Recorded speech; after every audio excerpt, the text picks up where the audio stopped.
we are really, truly stronger together. And the better prepared we are, the more that we know our neighbors, the more that we trust our neighbors, and the more that we plan together, the better that we're actually going to survive this together. For one thing, we can only have so much in terms of supplies of food and water. Larger families should have more, but they're going to burn through their supplies faster. I live alone, but I have toilet paper that can last me months, uh, several months. Uh, that same amount of toilet paper for a family of six, they'll burn through in days. So it's all about scale and making sure that you have enough, but there's only so much you can store.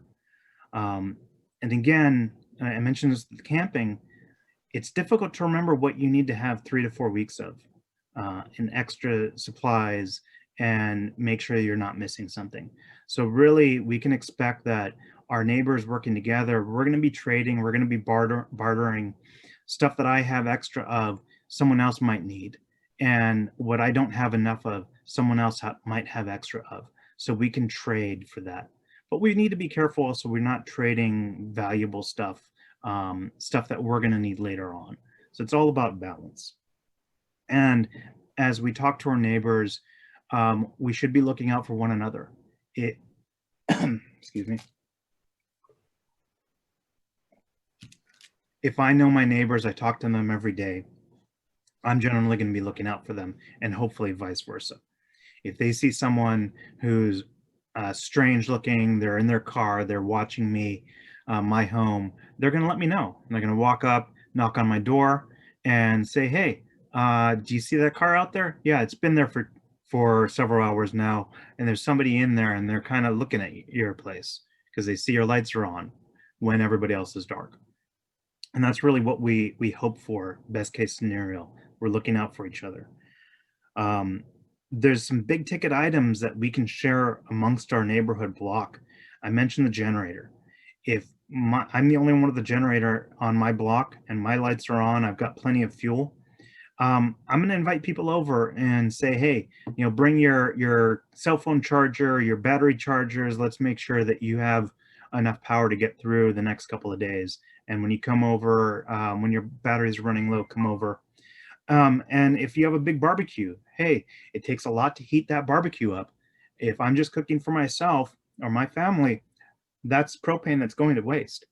If I invite my neighbors over to cook their food as well, it's working together so that we survive together and not being wasteful.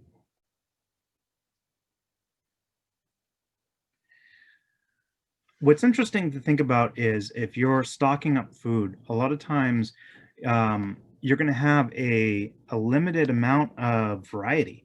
If I got canned food and I buy it in bulk at Costco, um, it's going to be the same canned food. It's going to be the same dry food, and there's going to be maybe 3 or 4, 5 different varieties. If we're talking about a couple of weeks out, that is going to get mundane very quickly. But everybody plans differently. Everybody buys differently. So each household is going to be different, have a different variety of food. So even though I only have 3 different types of food, my next door neighbor will have 3 different types of food, and we can really start trading. Hey, I've had this dried pork for 5 days straight. I'm getting tired of it.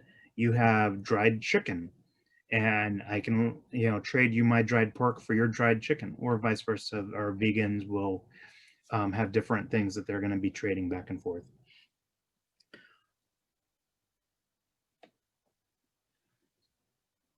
And of course, now in college, personally, I had pizza pretty much every day of the week. But that doesn't work for a lot of people. Having that same food, having that same exact thing every single day, there's only so many ways you can cook it and do things different. So variety is going to be very important. Additionally, everybody is going to forget something. Unless you've lived on your own for months at a time in the woods, you're going to forget something. So hopefully you have more of something that you can trade and barter with for the thing that you don't have enough of, and vice versa. It's important to have a common operating picture, and that's really talking about pre-planning before the disaster. It is the exact wrong time to meet your neighbors and plan how you're going to respond after that 8.0 earthquake. If you start talking to this about your next door neighbor, start with them first. You start, talk to the next few neighbors out from your home. Find out, hey, have you thought about what's going to happen after an earthquake? The fire department says that we're going to be on our own for several days. There's not going to be power. There's not going to be clean water. The gas is probably going to be out, because most people have the automatic shutoffs that above a certain threshold will turn off your gas. And the gas company says, don't turn your gas back on until they come out and inspect. And especially for the people who don't understand that and turn it off manually, this becomes a massive problem. The gas company is not coming anytime soon after an earthquake to turn your gas back on. So our natural gas that we expect to come out of our stoves won't. And again, it's not the time to think about this after that 8.0. It's time to plan ahead of time. So make sure you start discussing this with your neighbors. Make sure that you're all on the same plan. What are we going to do? How are we going to divide up? What have you done to get prepared? This is what I've done. Start sharing information, because you're going to have ideas that they didn't think about, and they're going to have ideas that you didn't think about. And together as a group, we're going to come up with a comprehensive plan that we're all on the same page of. It's important to get to know your neighbors. If you live on your own and you don't know any of your neighbors, again, that is the exact wrong time to meet your neighbors right after that 8.0 earthquake. Get to know them on a first name basis, not hey you or hey Fido's owner, as a lot of our dog walkers know each other as. Get to know their skills, abilities, training, experience. Are they EMTs that live in your neighborhood? Do you have doctors? Do you have electricians? Do you have construction workers? People who are good with their hands? People who are cooks, chefs, people with medical skills? These are all important things to know about, because after an earthquake, you're going to need these. You're going to need every single one of these skills. And unless you can do it all yourself, you need to know which of your neighbors have these abilities. Plus, learn their strengths and vulnerabilities. Maybe there's some people are better leaders and it comes off natural. You talk to them and they just sound like a good leader. Other people will not lead whatsoever, and it is the exact wrong person to say, hey, I need you to take this team and go down the block and do this. Those people, and they're good team members, but they're not great team leaders. Other people have vulnerabilities that you need to address. Are they wheelchair bound? Are they, do they have other limitations that we need to be worried about? Are they on oxygen? Are they diabetic? Are they on medications they need every single day to live? Find these out ahead of time, because those are the people we're going to have to watch out for, because they might not have enough medical supplies. They might not have power to power their CPAP machine. These are the things we need to think about ahead of time. If you do assign roles to people, make sure that you have a primary, a secondary, a tertiary. Make sure there's 2 backups, because some people will be out of town. Some people will be at work. Some people may not be able to get home from days. Some people will be first responders, and you will not see them after the earthquake. That is the wrong person to have as your incident commander for your emergency response team, because they will be busy. They will not be at home. So always have backups. The saying is 2 is 1, 1 is none. And that's a good policy, good thing to think about through this. The pictures from this presentation are pre-COVID. Please wear face coverings and protect yourself and your neighbors during this time. Take training. The Map Your Neighborhood program, or Ready Your LA Neighborhood program, which is based on the Map Your Neighborhood program. These are good basic training courses. They only take a couple of hours to give you the basics on what to do in your neighborhood ahead of time and then right after the earthquake. our January training will be on Map Your Neighborhood. So if you haven't signed up for that, I recommend that you do. We're going to go through the Map Your Neighborhood course. And again, Ready Your LA Neighborhood is based on Map Your Neighborhood. The City of Los Angeles' Emergency Management Department puts on Ready Your LA Neighborhood training. They're working on an online course right now. We expect it's going to be in March is when it will be available. So if you can, sign up for that, or just search on YouTube for Map Your Neighborhood and get your neighbors together. Start having this conversation and say, hey, let's go through this material together. Let's start planning. Key to that is really start to look for local gathering areas and tell everybody, okay, right after the earthquake, everybody, check on yourselves, check on your families, make sure your home is safe, make sure you don't have a gas leak, and then let's meet at this gathering area so we can discuss how bad it is and what we need to do next. You're going to be looking for who's missing. Check in with your neighbors. Say, hey, I know home at 421, there's latchkey kids there. And this is in the middle of the day around 4 o'clock. Their parents don't get back until 7 o'clock at night. Has anybody checked on these kids to make sure they're okay? If not, let's go check on them right now. Also, it's important to know this gathering area needs to be in a safe place. Don't have it in the middle of the street where cars may be driving through. I think that should be obvious, but it needs to be said. Don't have it directly under power lines that may come down. Don't have it under trees that may come down. We don't know if there's going to be an aftershock, but we should always assume that there will be an aftershock. In fact, Ridgecrest, for example, was a major earthquake localized in Ridgecrest. They've had tens of thousands of aftershocks since that earthquake, that major earthquake. So we will definitely have aftershocks. It's important to make sure that you're always in a safe position wherever you're meeting. Be aware of your surroundings. Make sure there's not going to be stuff that's going to put you in danger. The first thing you want to do is send out teams to check for the people who are unaccounted for. Make sure that everyone in your block is safe and accounted for. If they're not, go look for them. Again, we go back to the vulnerable people who are elderly, maybe wheelchair bound, using walkers, especially if you're in a multi-story building and you have people who are wheelchair bound on an upper floor. Your elevators are not going to work. They won't be able to get down the stairs easily in a wheelchair. So it's important to check on them because they're not coming out. They're going to need your help. Latchkey kids, again, kids that live are at home during the day without parents. Go check on them, but make sure you talk to their parents and make sure that the kids know that you're going to be checking in on them.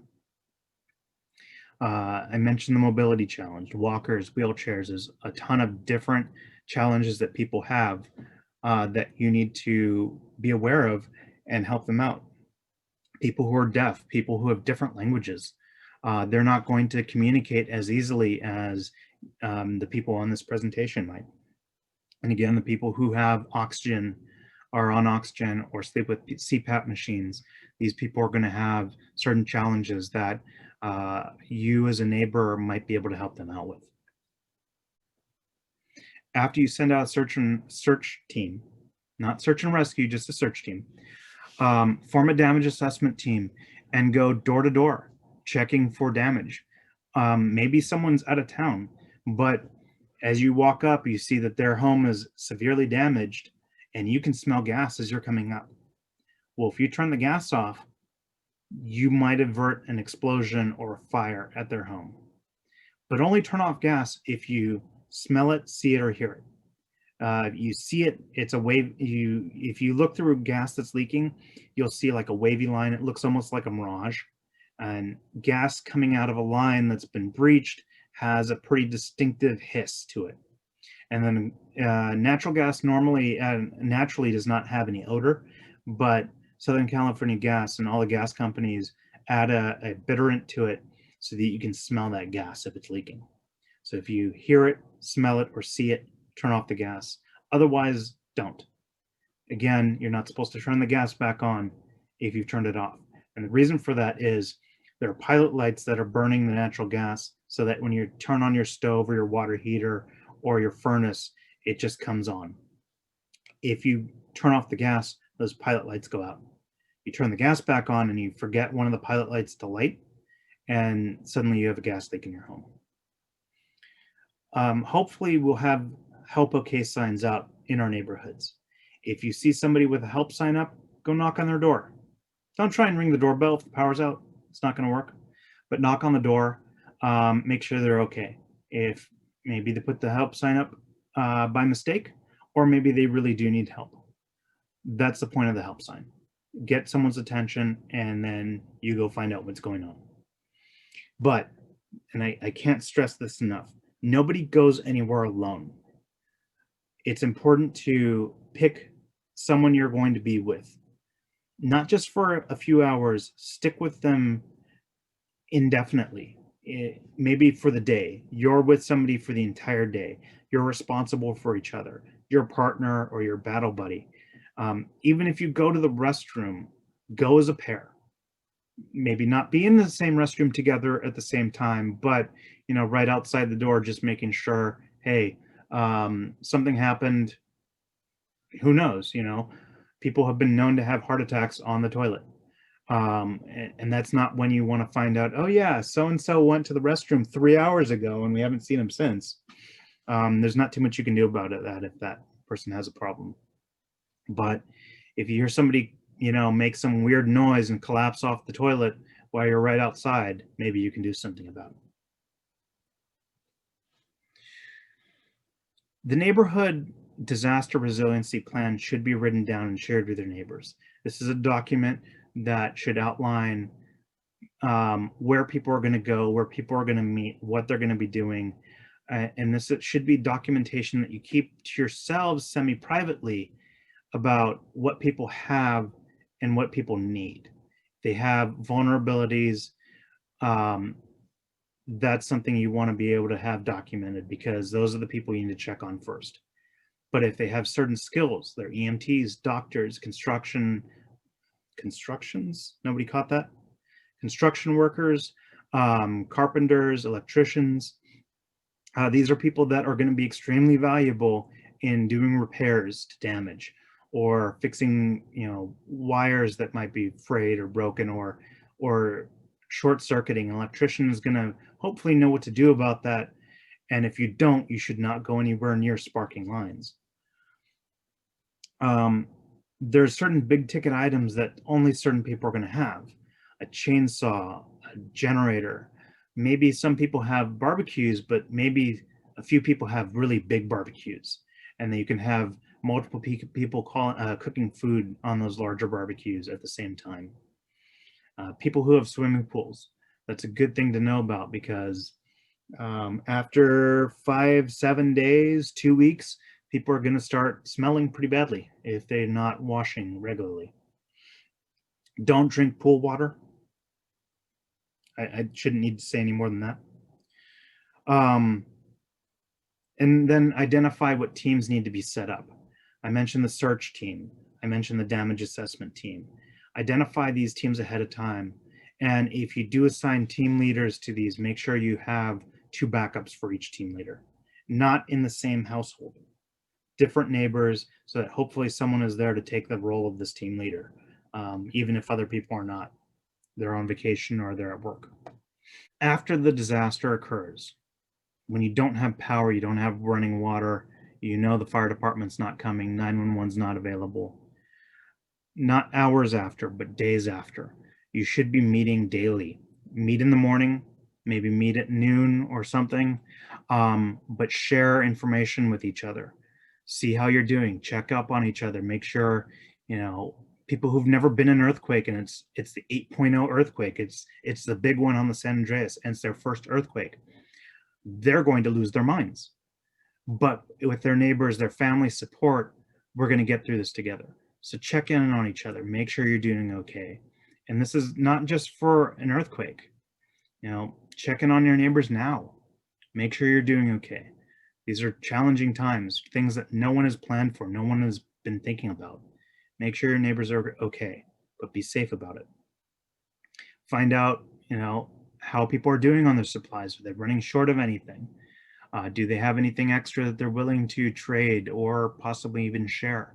I'm not saying give away.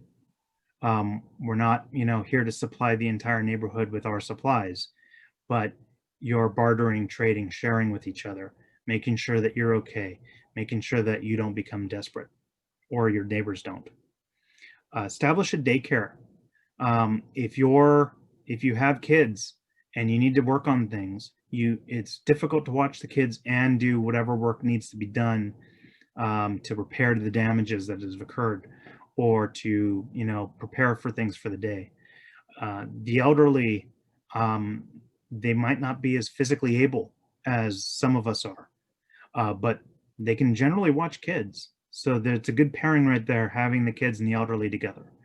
Don't maybe have one, 90-year-old with 50 12-year-olds. That may not go well. But, pair them up, make sure there's enough support, make sure you're checking in on what they need, and give them things to do to take care of each other and occupy each other's time. Establish a medical care center. This is critical. You will have injuries. There will be a lot of injuries. And if you have all the people who are injured that need medical attention, that need medical supervision together in one place, you pool the resources, and one person or two or three people who are medically trained can observe and take care of a larger number of people. There will be people who are not prepared. There will be people who don't think they need to prepare. There will be these people who are in for a very rude awakening after that earthquake happens and they don't have food and water. They can do things that earn the support of the neighbors. We shouldn't be talking about, running a charity necessarily right after an earthquake, but there's things that need to be done. There's damage that needs to be repaired. There's cleaning that needs to happen, cooking that needs to occur, uh, people that need to run, help out with the daycare, people that need to help out with the medical center. These are jobs that people can do to make this neighborhood community work together, and that earns their support, their share in the community.